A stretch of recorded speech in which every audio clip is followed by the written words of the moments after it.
អាយឧត្តមសសុខាបើកសន្និបាតក្រុមប្រឹក្សាយុវជនគ្រឹះស្ថានឧត្តមសិក្សានៃសយកនិងគូបញ្ជាអំពីលទ្ធផលលេចធ្លោក្នុងឆ្នាំ2024ប្រតិបត្តិតាមគោលការណ៍អនុញ្ញាតដ៏ខ្ពង់ខ្ពស់របស់អាយឧត្តមហ៊ុនម៉ាណីប្រធានសហភាពសហព័ន្ធយុវជនកម្ពុជានាព្រឹកថ្ងៃទី21ខែមីនាឆ្នាំ2025នេះក្រុមប្រឹក្សាយុវជនគ្រឹះស្ថានឧត្តមសិក្សាហៅកាត់ថាកយកនៃសហភាពសហព័ន្ធយុវជនកម្ពុជាបានប្រារព្ធពិធីបើកសន្និបាតបូកសរុបលទ្ធផលការងារឆ្នាំ2024និងលើកទិសដៅការងារឆ្នាំ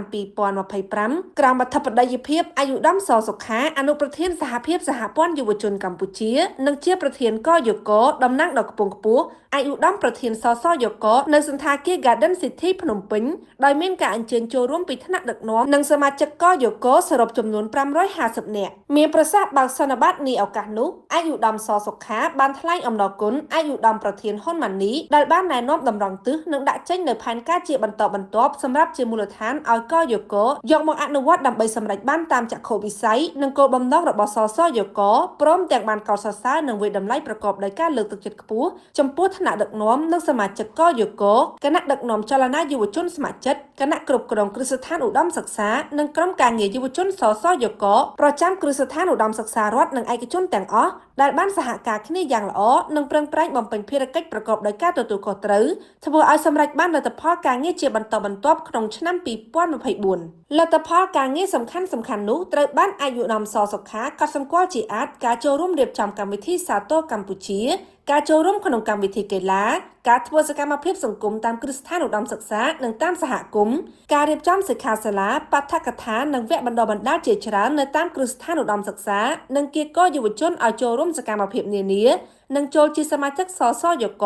និងការពង្រីករចនាសម្ព័ន្ធរបស់កយកដោយបន្ថែមគណៈដឹកនាំចលនាយុវជនស្ម័គ្រចិត្តនិងបង្កើតក្រុមការងារយុវជនសយកប្រចាំគ្រឹះស្ថានឧត្តមសិក្សារដ្ឋនិងឯកជនបន្ថែមទៀតក្នុងន័យដើម្បីប្រមូលផ្ដុំនិងប្រែក្លាយកម្លាំងយុវជនឲ្យជាសសរស្តម្ភនិងជាឆ្អឹងខ្នងដ៏រឹងមាំរបស់ជាតិមាតុភូមិនិងប្រជាជនរួមពូនជ្រុំកសាងសង្គមជាតិមួយដ៏ទំនើបរស់រវើកមានសុវត្ថិភាពបរិស្ថានរស់នៅល្អប្រសើរនិងមានវឌ្ឍនភាពគ្រប់វិស័យសូមបញ្ជាក់ថាសន្និបាតឆ្នាំនេះមានគោលបំណងត្រួតពិនិត្យនិងវិតម្លៃលទ្ធផលការងារសម្រាប់បានចំណុចខ្លាំងបញ្ហាប្រឈមដំណោះស្រាយព្រមទាំងដាក់ចេញនៅទិសដៅការងារបន្តសម្រាប់ឆ្នាំ